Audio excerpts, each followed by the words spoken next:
Alright everyone, last week I put up a community post asking what people's favorite song of all time was. I said here in the community post, what is your favorite song of all time? It's time for a new topic video, and this time around we are doing the inverse of the last one. I want to know what your favorite song ever is, and tell me why. That's a big important part of this that most people seem to ignore, but tell me why. Not what you think is the objective best, not what you think the popular picks are going to be, just your personal favorite, or one of them if you're stumped for a specific number one. The reason I ask people to tell me why is because I want to look at these songs through your lens. What makes it your favorite song of all time? What makes it the best for you? I want to look at the songs through those lenses, see if I can get a similar experience to you.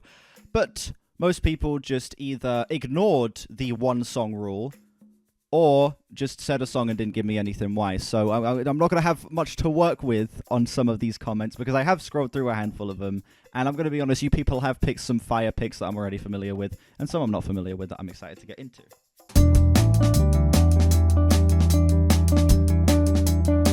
Now, my example for the best song of all time, or my favorite song of all time, is Weird Fishes by Radiohead. And I am not going to be playing that here, because I have played that song so many times on this channel. I have a video already in Rainbows. I have a video that I recently put out for my top 10 songs of all time. I did a version of this video with my Discord a while back where I already listened to that song in that video. So I am not playing that here. You can go watch any one of those videos. I recommend the top 10 songs of all time video. That's the best of the bunch, really. So definitely go watch that if you want to see me listen to that song on why it's my favorite song of all time. With that being said, let's get into this. After the incident, up first, Aramax says, my personal favorite song of all time has to be After the Incident by the Mercury Tree. Not only is it one of the best and most fitting closes to any album I've encountered, but also has a very special place in my heart because of how much it resonated with me on an emotional level. The whole song is disguised as the aftermath of a car accident where the singer is trying to prove that they're still alive even after the crash. My interpretation of it, Ben portrays a character who loathes themselves and pushes loved ones away, starting to see them as weird replicas. The character views others trying to help him as some kind of mistake, insisting that people can't see that they're okay awake. Along with that, the oxymoronic lyrics showcase the cognitive dissonance that comes with self-harm. The close to last verses are the people around the main character telling them not to make their entire life a constant loop of suffering, giving the message that the true power to heal relies on themselves first and foremost. In the final part of the song, the protagonist breaks out of the loop, looping and relapses a strong motif on the whole album. Interesting. That reminds me of this little album called OK Computer by Radiohead that has a semi-similar concept. I don't know if you guys have ever heard of that album.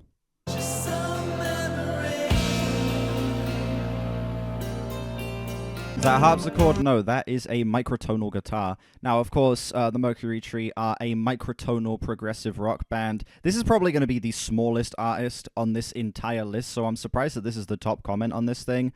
Yeah, this song, I've heard this album. I've heard this song as well. I will say it's not as strong as I remember. Instrumentally speaking, the microtonality can leave these melodies feeling a little unsatisfying and incomplete. And I think that Ben Spee's vocal performance is a little shaky.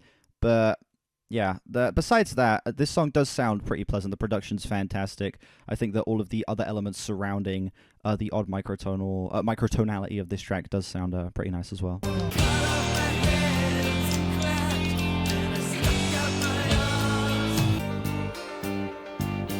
Ooh. I always forget just how good the production on Mercury Tree stuff is, man. Like, these toms sound so chunky. These guitar tones are beautiful. That bass, so crunchy. I fucking love it. I agree with what Brandon said there.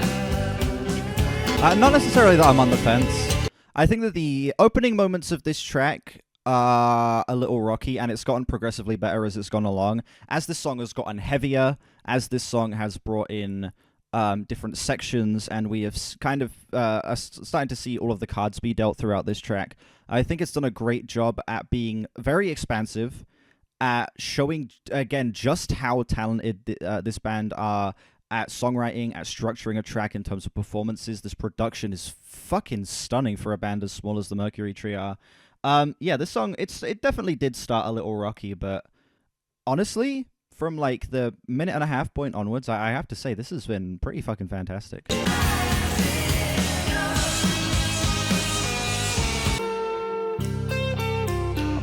Again, that fucking bass tone is glorious.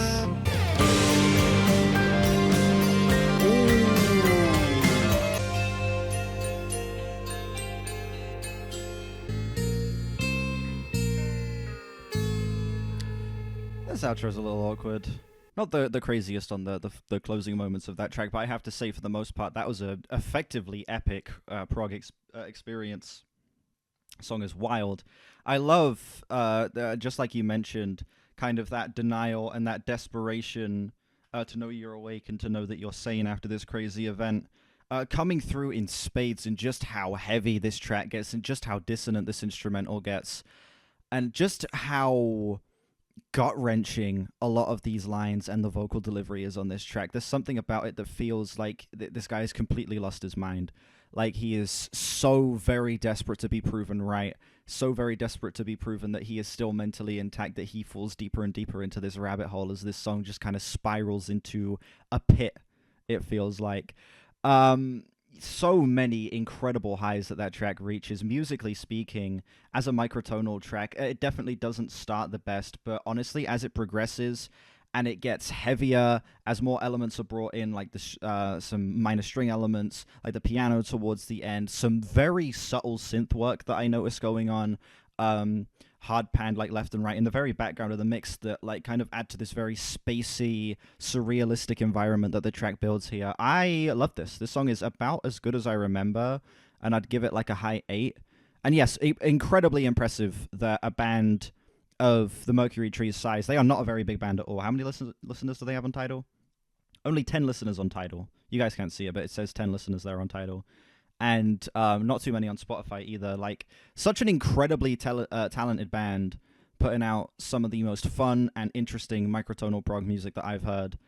And they definitely deserve more attention than they have, because this shit is fucking amazing. Yeah, high 8 to like a flat 9. Good first request. Good shit.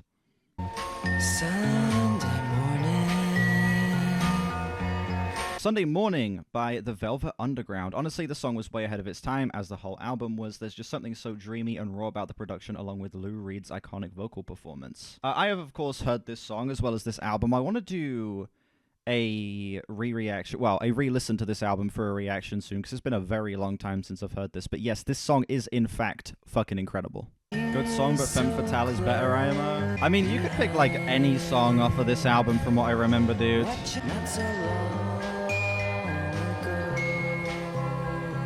ARTV gave it a 2. Did he actually? I feel like that kind of rings about. I need to check this.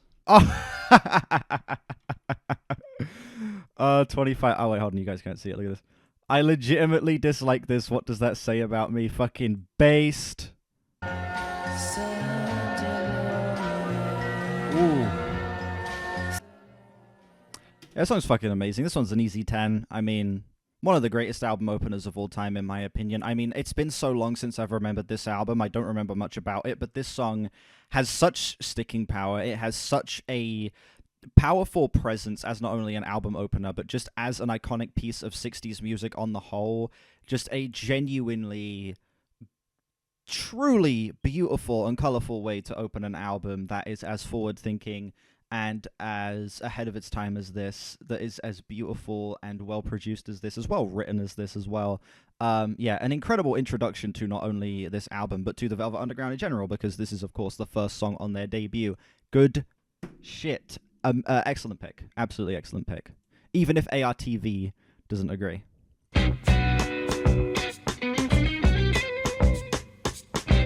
We got our first King Gizzard appearance, ladies and gentlemen. Crumbling Castle. It literally connects me to God, puts me in a trance of awareness and mindfulness. It is perfection in sound form. I don't think this is going to be the last time we see King Gizzard on this list, considering the fact that my channel has attracted a lot of King Gizzard fans.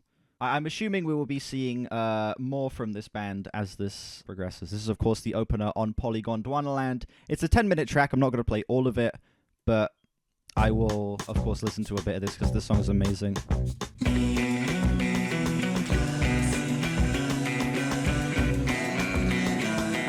One thing I've always found really interesting about this song is it starts, obviously, with that 7/8 intro, and then it feels like it goes into 2116, where you can technically count it as 3 bars of 7, but it doesn't fully resolve until it's gone 3 times around. I've always found that so fascinating that they make that choice to have it take 3 bars to resolve, which adds to the disorientation of this track. It's fascinating the way this track is assembled out the gate within the first 30 seconds.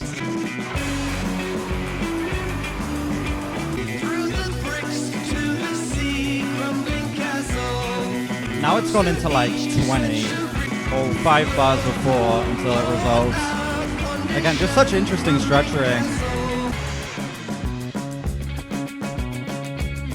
Kind of a post-punky bass tone. I also love how heavy this song is. I forget just how heavy this track gets. I'm trying to figure out what time signature the vocals being sung in. Here's a list of the polyrhythms going on in this song in case anyone wants to pause and take a look here.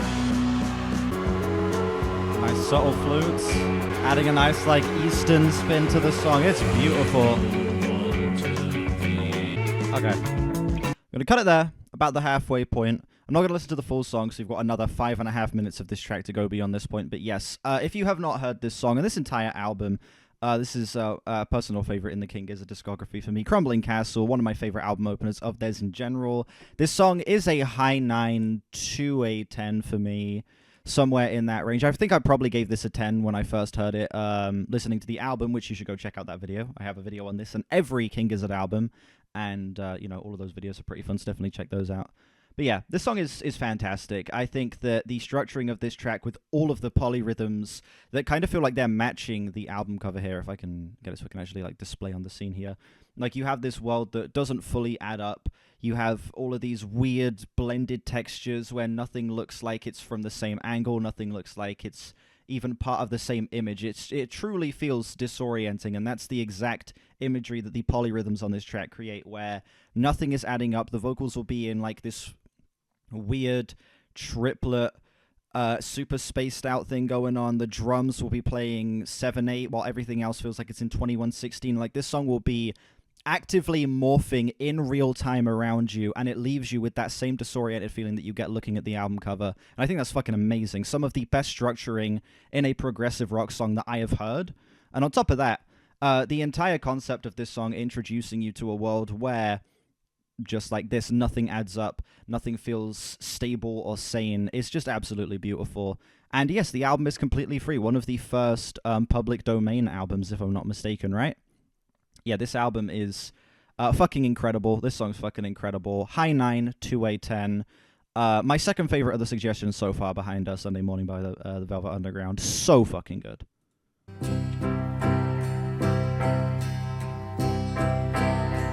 Here we go. They were going to show up at some point. A Day in the Life by the Beatles. It's just so creative. John's vocals are amazing, and the overall vibe of this song is beautiful. You know what? I agree. This is, in fact, my favorite Beatles song, okay? This is my favorite Beatles song. I think that Tomorrow Never Knows was for a little while, but I have to say that at this point in my life, A Day in the Life is, in fact, my favorite Beatles track. With a little help from my friends on top. Who the fuck is saying that With a Little Help from My Friends is the best Beatles song? L Take plus banned from the channel forever. About a lucky man who made best Ringo song though? No, that's Octopus's Garden. A crowd of people stood and stared. The English army had just won the war. I love just how legitimately unsettling this song is. It's so unnerving. Something about this track that just feels like kind of genuinely pretty fucking scary. Like, there's something about the way everything is presented here. John Lennon's vocal performance, the production. It feels so, I don't know, surreal. There's something about this that doesn't feel like it's being performed on the same plane that we are, you know? This track does surrealism and eeriness so well. This is legitimately one of my favorite songs of all time, by the way. If you stuck to the end of my, like the very end of my top 10 songs video, I had this in my honorable mentions. This is legitimately like one of my favorite songs of all time. I think that as someone who personally says the Beatles are an overrated band, this is one of the greatest pieces of music I have ever heard. This song is legitimately incredibly forward-thinking. Some of the best production I've ever heard on a song ever. One of the best album closers ever. Something that is effectively able to freak me out, but also lock me into the absolutely beautiful tones across this track, the incredible performances across this track. There are very few songs I've heard that are like this, and I have to say that of those songs that are like this does it the absolute best. The song is mind-blowing.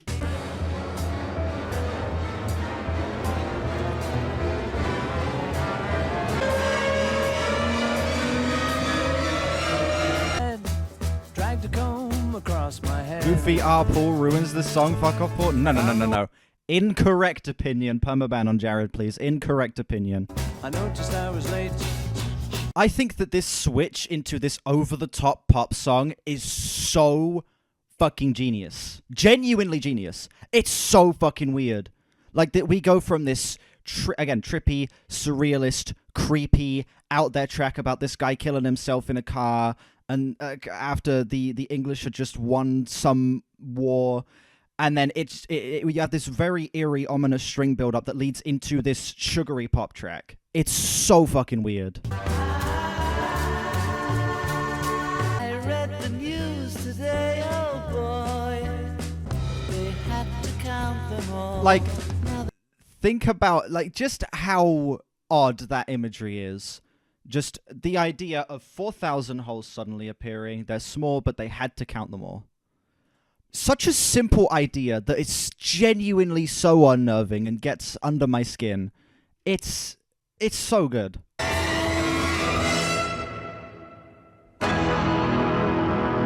Alright, we don't need any of this bullshit at the end. Ladies and gentlemen, this song is the best pick so far by a fucking landslide. Easy. Yeah, this is one of my favorite songs ever made right here. Day in the Life is the best Beatles track, in my opinion. Easily.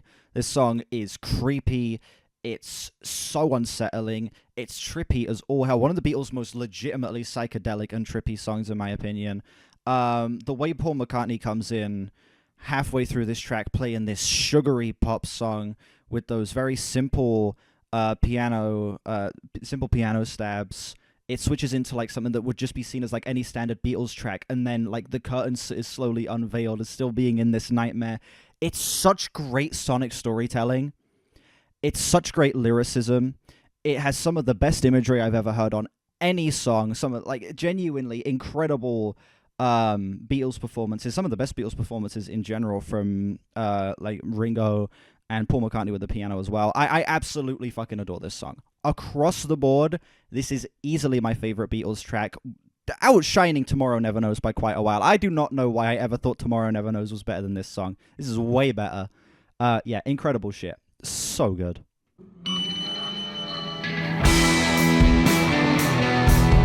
Wolf Alice, Visions of a Life. This nearly 8-minute monster takes you through a mix of emotions, sounds, and moods. This song feels like a roller coaster and shows just how bold and creative Wolf Alice can be. Lyrically, this track is about imagining different paths life could take, facing the fear of death or insignificance, and wanting to leave something behind that matters. It's the kind of song that makes you stop and think about your own life too.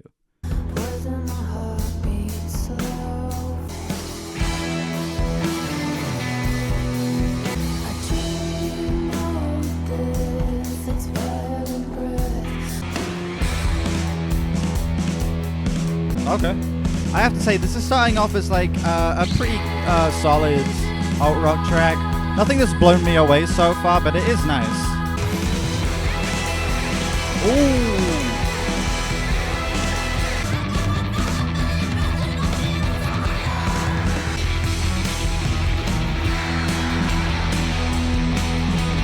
One guy on Album of the Year called this song Gen Z's Paranoid Android. I wouldn't quite go that far. I'm not going to listen to the final minute here, as this is an almost 8-minute track, and I feel like the song has kind of offered up everything it has to offer at this point. This song is good. It's like a low 8 for me. I would add this to the like songs and say I'd return to this, but I don't quite feel the epicness of this track that I feel like it's trying to get across fully.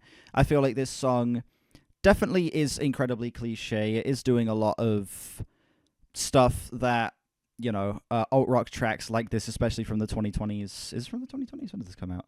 Oh, 2017. Yeah, from like the late 2010s into the 2020s, a lot of alt rock tracks started to sound a lot like this, and it feels like it's doing similar sounds and similar ideas to a lot of those tracks, but in a way that does feel like a genuine step up. I think that the guitar tones are a lot more satisfying. I think that the writing on this track is a lot more solid. I think that the pacing of this song is pretty great, considering how long it is. Like, it's been 7 minutes of this song already, and it's fucking flown by.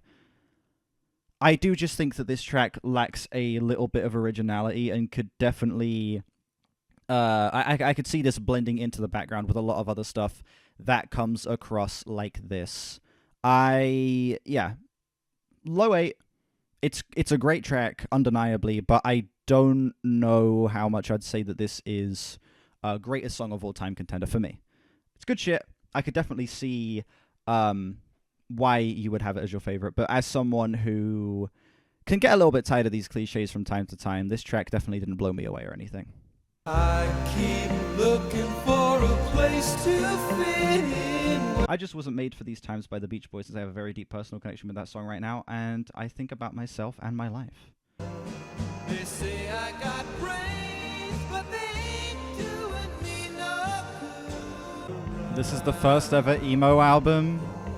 So real.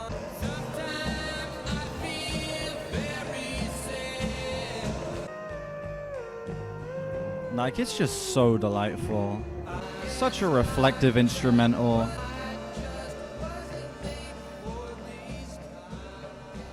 Yeah, this song's pretty fantastic. It's like a solid 9 for me. Good shit.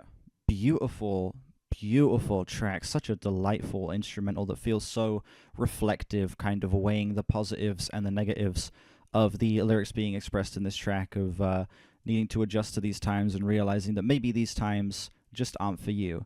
And, of course, you know, reflecting on the sadness of that, reflecting on kind of wishing that you could keep up to speed with everything going on around you, and just feeling an inability to, feeling the rut that you find yourself in and how frustrating that is. It's this track is absolutely fucking gorgeous. Obviously, Pet Sounds is amazing across the board. One of my favorite 60s albums in general, and an album that only really grows every time I find myself returning to it. This album is just beautiful, devastating in every sense of the word. A true masterpiece of the 60s, following, you know, another masterpiece of the 60s that we listened to just 2 songs ago. Yeah, this track's fucking amazing. You could see my reaction to Pet Sounds on my channel. Of course, see my first experience with this track and also all of the other tracks that are on this incredible album here. But yeah, song's fucking incredible. Beautiful shit. Not my favorite on Pet Sounds personally, but an incredible track, undeniably.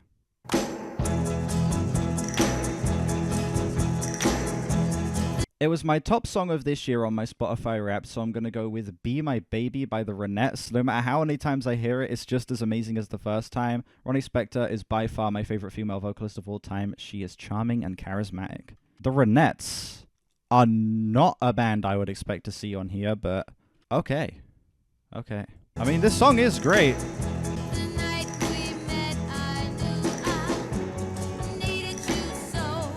Ah, yes, this 1992 classic, of course. Thank you, Tidal.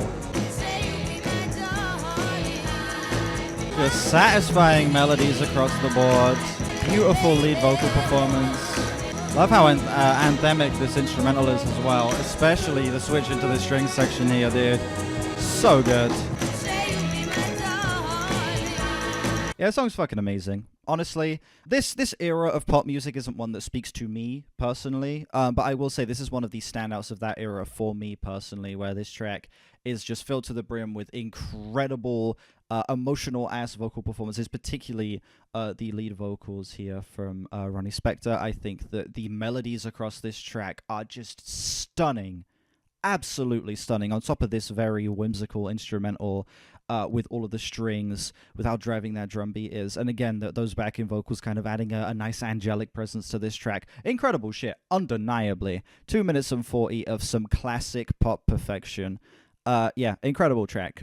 Even as someone who doesn't gravitate to this sound personally, I can say that this song sticks with me really easily. This is one that I honestly, it's because I read the word honorary there, that I honestly like found myself having it like stuck in my head from time to time, and especially that chorus. This song does its job incredibly effectively, you know. I seriously can't think of any other songs from this era, pop songs from this era, that stick in my head quite as well as this one does. So, yeah, definitely a great pick. It's like a solid to high 9 for me. Good shit. All right, we're starting to get to the point now where I'm not going to go through all of them, just ones that stick out to me particularly, because it's already been like well over an hour of filming, and we've got a lot to get through.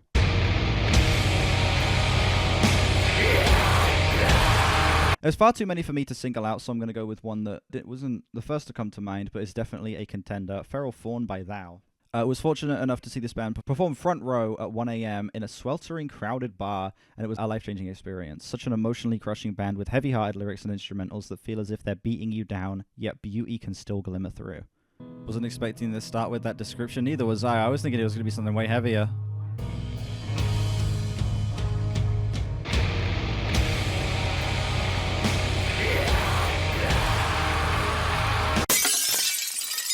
No.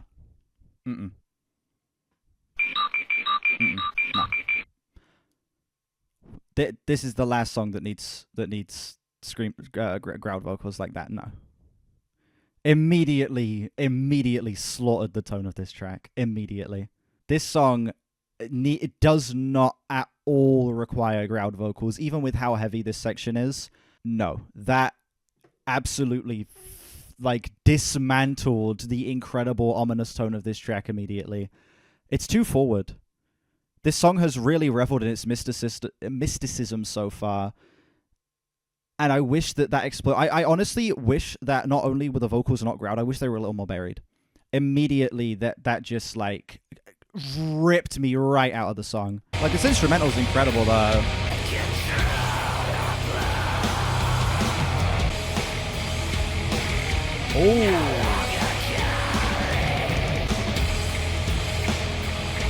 Okay, I'm going to pause it here. I'm going to skim ahead in just a sec. And I'm going to say here that this first half of the song is looking like a low 6. Incredible instrumental, fantastic post-rock build at the beginning of this track. The way they drip feed you these little little tiny elements as they're being added into the track, creating this sense of intrigue, mystery, giving this track kind of I don't know, like an almost like alien ghost-like presence that just feels so ominous. And then it punches into that beautiful explosion, incredible layering on the guitars, great punchy ass drums. This song is just this massive cascading wall of sound at this point. And then the vocals come in. And I do not think this track warrants growled vocals in the slightest. I think that so quickly killed the tone of this track and came across more so like a forced way of portraying intensity. It was way too forward. It was way too aggressive. And I liked that this track had that sense of oddity, had that sense of mystery. And then all of that was just ripped right out of the song as soon as the growled vocals came in. And again, look, I'm not someone who hates growled vocals. I'm not someone who sits there and every time there's growled vocals, I'm like, oh, the song is fucking terrible. But in this instance, I think that this song is greatly detrimented by the appearance of the growled vocals here. And I have to say, were they to not be here, and were this to like even just be like an instrumental, or the vocals to be a little cleaner, a little more buried in the mix, I think that it would work a million times better. I'm going to skip a little bit ahead and see what the song turns into later. Okay, some rhythmic differences, but it sounds basically the exact same. Okay, yeah, solid, low to solid 6 on that. It's the instrumental's fucking flawless, but those vocals, ooh.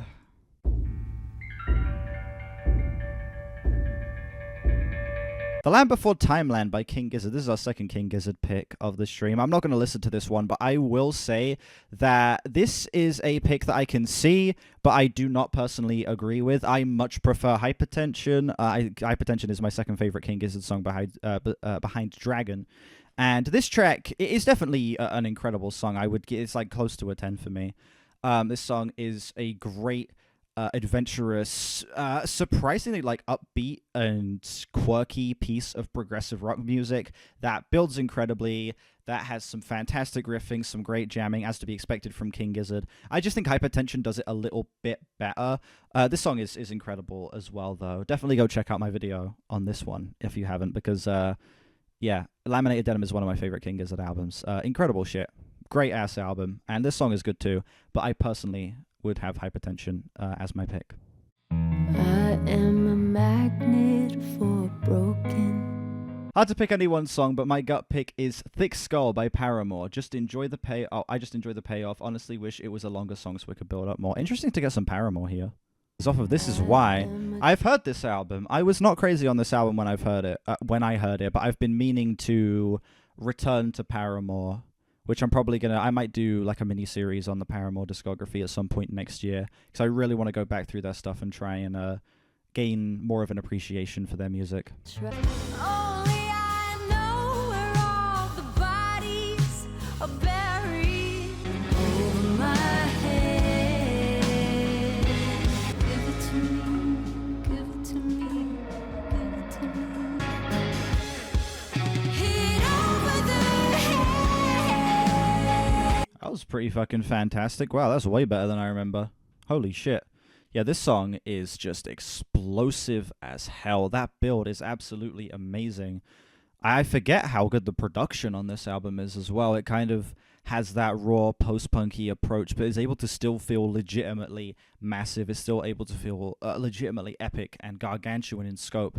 I think that this track is one of the best examples of how great of a vocalist Hayley Williams is as well.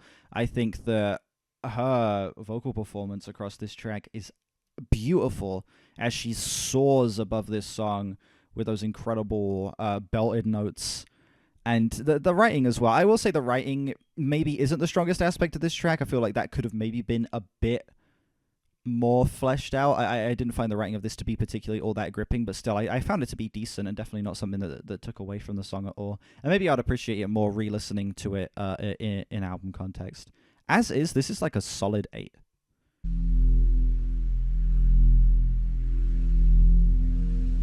We got a based pick here, ladies and gentlemen. We got an incredibly based pick. The Dead Flag Blues by Godspeed You Black Emperor. Absolutely. Hell yes to this pick.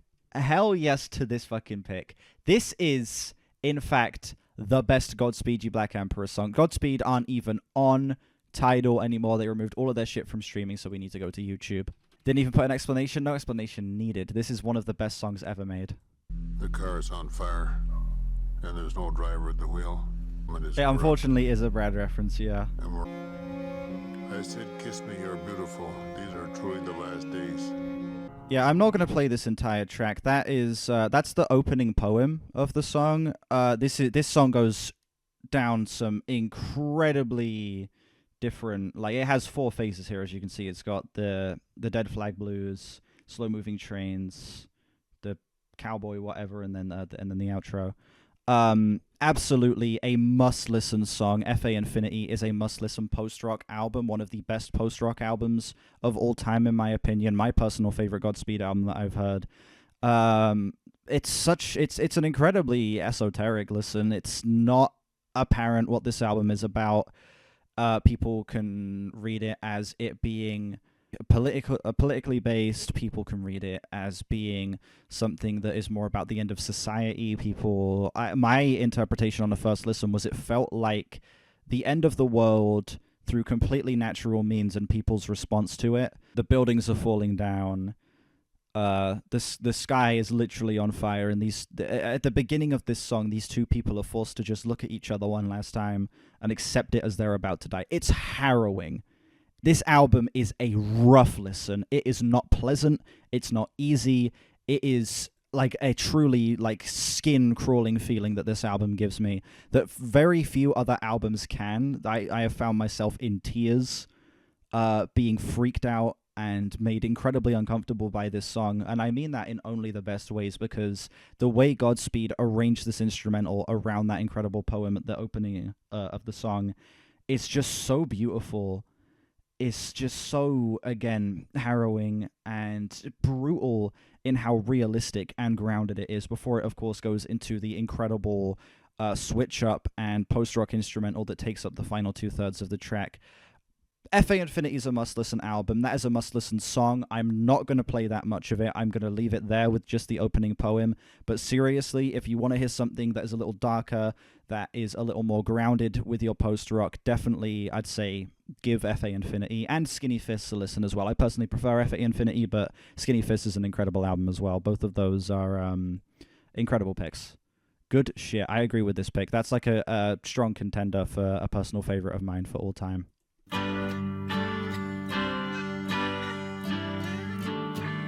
The Rain Song by Led Zeppelin. The Rain Song by Led Zeppelin is the theme of the seasons changing that resonates with me on a deep emotional level, as I have seasonal depression in the wintertime, and I think it's Robert Plant's best vocal performance. Okay. What did I think of this song originally? I've not returned to Houses of the Holy. I gave the song a 96. I have to say on this listen, I am incredibly uninvested in this song up to this point. I think that this track has done a lot of meandering, and it hasn't provided any sense of direction so far. I think that this instrumental is surprisingly lackluster for a Zeppelin ballad as well. There is such a sense of stagnation here, and a lack of that drive that I'm used to from Led Zeppelin, even on their slower songs. I am not fucking with this on this listen. It just feels so basic.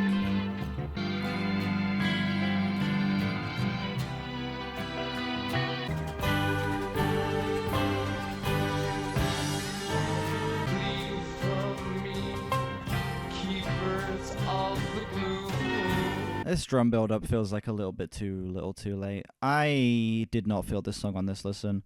I was just not as invested this time around. I found this song to be incredibly static. It didn't feel like it went anywhere. It felt like a lot of this was just meandering, trying to force this feeling of grandeur as opposed to just letting the song breathe and having the grandeur come naturally. Everything just kind of feels like the band trying their hardest to sound epic, when usually Led Zeppelin are able to just be epic in general. Especially with some of their slower tracks like this. I feel like there's better examples of slower songs on Physical Graffiti, better examples of slower songs on Zeppelin 4. I think that they just do such a great job, especially on some more like folkier cuts with some like acoustic elements being thrown in, to make songs that feel larger than life, to make songs that feel like a massive epic journey with like crawling pace. And this doesn't do it. In my opinion, I would give this like a solid 5 on this listen. I was incredibly disappointed this time around because I remember fucking loving this song when I listened to this album. It, in fact, was my second favorite behind No Quarter, according to my scores here. But yeah, I was not crazy on this one this time around. Unlucky.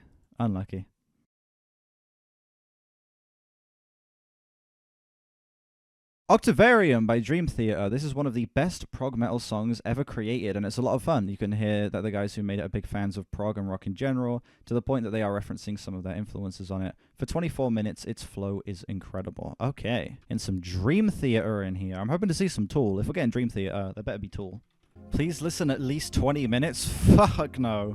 This is gonna have to be actually the best shit I've ever heard for me to listen to the full 24 minutes in this recording. One intro, man. Setting just such a grand tone immediately. Ooh. I love that swirling set.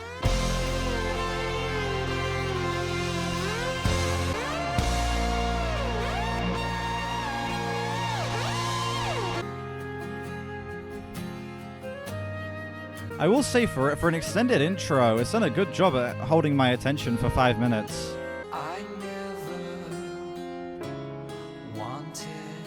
Yeah, I'm not going to play much more of this because we're already coming up on the 7-minute mark here. But I will say, this song up to this point has done an excellent job at just grabbing me and keeping me strapped in the whole time. It's slow. It's very methodical. It's more post-rocky than prog-rocky up to this point. But I have to say, this track is just absolutely stunning so far. This production is amazing. These acoustics sound so just fluid, and the recording of this shit is fucking flawless. Check till half of the song. No, we're not going that far. I'm not playing 12 minutes of this. Okay, you're pushing your luck. Okay, if Godspeed only gets 3 minutes, count yourself lucky. This incredible track's getting 6.5. Okay. No special privileges, exactly. The song's amazing up to this point, so much so that I'm going to add it to my like songs and check it out at some point, because I would like to experience the full 24 minutes of this shit unbroken, without chat, just like closing my eyes and getting completely lost in it. Yeah, this is a great pick. I'm not going to score this because we've listened to like such a tiny portion of it, only the first quarter of the track. But yes, this is amazing up to this point, and I am incredibly enticed to hear where it goes beyond this point. This shit was fucking amazing.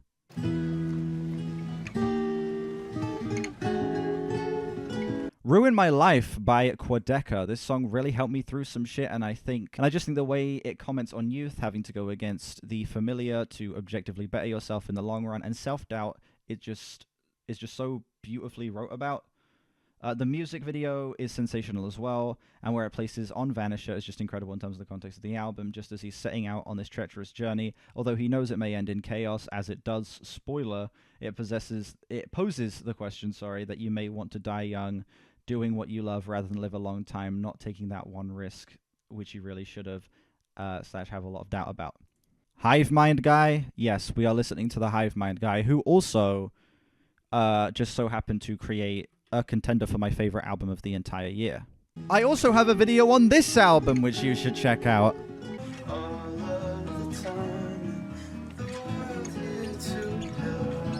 This album has some of the most incredible production I've ever heard. It feels forward thinking, and obviously I can't say if it's forward thinking because I don't have the hindsight to be able to say that something was forward thinking. But this album feels ahead of its time, despite being in the time that it came out. There's something about this that feels so fresh, that feels so new. The production feels legitimately incredibly advanced. Everything from the drum sounds on this album, the vocal effects, the panning, how meticulous all of the the imperfections that are intentionally thrown in here are as well. This album blew me away on just a technical level, and on top of the incredible songwriting and great songs that are thrown in here as well. Yeah, this felt like witnessing a piece of musical history, and I think I would still stand by that, to be honest. So I might have to make it from the front man, from behind the scenes.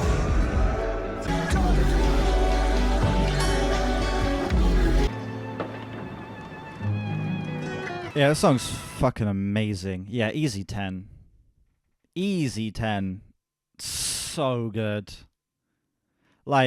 Everyone thought that my review of this album was completely hyperbolic. Everyone was like, oh, give it the rest of the year and it will shrink on you. That shit still sounds just as amazing. I stand on the fact that I think this is legitimately one of the most forward-thinking, one of the best produced albums of the 2020s. Easily, I think that this album is going to be looked back on as oh shit, wait, this was so ahead of its time, because I have not heard anything with production that sounds like this, that does it as well as this. This feels like a perfection of a style to such an insane degree that I cannot believe this album is not talked about more than it is. This album genuinely deserves to be talked about as one of the best of the year and one of the best of the decade thus far, as I do legitimately think this is a forward-thinking masterpiece, and this album still leaves me with my jaw on the floor with its production, with its songwriting, with how incredible the assembly of all of these pieces are, how great the album flow is, how great the story being told is. It's fucking immaculate. Genuinely a perfect album and a perfect song right here. Easy 10. Good shit. Great pick. Great pick.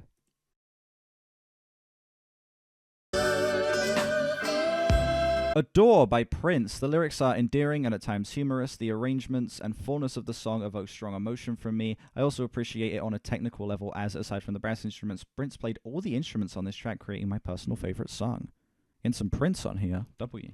Until the end of time, I had to call you.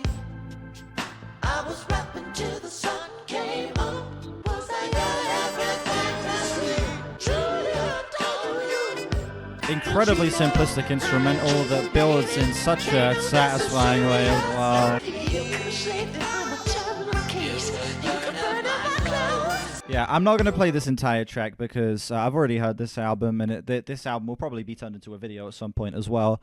But yeah, this song is pretty fucking undeniably fantastic. Prince's vocal presence on this track, being as suave and as silly as it is so fucking endearing. I think that the instrumental on this track, being as slick and soulful as it is as well, just, I don't know, it scratches all the right itches in my brain, where it's smooth, it's slick, it's got a lot of attitude, but it's also able to be silly and kind of have that very flamboyant Prince character behind it as well. This song is like a solid to high 9 for me. I don't know what score I originally gave it when listening to this album, but yeah, this shit is undeniably just so fucking smooth. This song goes down so easy. The production's fucking amazing. Prince, I was about to say the performances across the board for great, but it's oh, fucking hell. Can't speak. I was about to say the performances across the board were great, but of course it's Prince doing most of the instruments besides the brass here, and I think that this instrumental, the fact that it's so simple, the way a handful of different elements just are kind of subtly thrown in there and then pulled out and switched out for other stuff, like the some of the keys in here. I think there was a little bit of piano that was thrown in earlier. Just stuff like that just makes this track so satisfying and gives it such a massive sense of progression, even if it isn't actually moving that much in terms of in terms of the structure of the song, in terms of how the instrumental is shifted and stuff like that. It's genius. This song is just satisfying as all hell. Incredible shit. Great pick.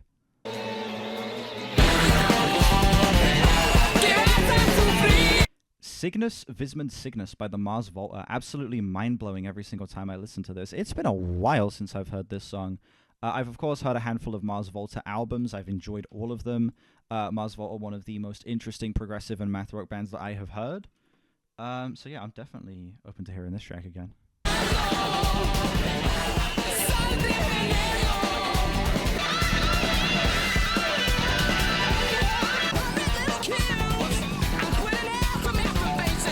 Kind of feels like it'd go on to influence Black Midi. Some of the more batshit riffing here feels a little Black Midi.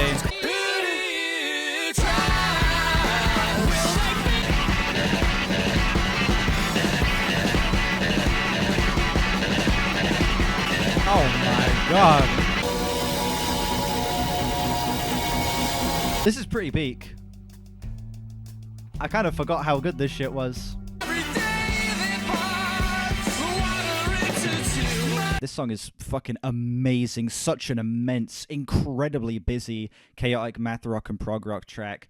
Some minor fusion elements that are thrown in here as well that kind of give the song this weird, like, disorienting, spiraling feeling. I love the time signature switches throughout this track. The way it bounces in that one section between 9, 12, and 8. There's multiple parts in this track that feel actually impossible to count because it feels like it's going back and forth between like 7, 8, some bars of 11, going back to 5 and stuff like that. Just random time signatures for these different bars, and it literally makes the song feel like it's crumbling. And I love that shit. I love when prog music goes as wild as it can like that, without getting too overstuffed, of course. I've heard this album. I've heard this song already. I don't know what score I would originally have given it, but as of right now, it's like a solid to high 9. Just fantastic prog shit. Incredible performances across the board. Listening to the full track could maybe make it be a 10 for me. Fucking amazing, dude. All right, ladies and gentlemen, that is it for part 1. Thank you all so much for watching this video. Massive thank you again to Space Ashes for editing this video. Link to their channel will be down in the description. Definitely go check their stuff out if you have not yet. Yeah, part 2 will be out at some point soon. Stay tuned for that. Make sure you are subscribed. Check in the community page for new prompts for new topics and stuff like that. Check out my other topic videos. We've got like worst songs of all time, my top 10 songs of all time, ranking a bunch of songs with the same title. Go watch those if you haven't, and I will see you all in part 2. Bye-bye.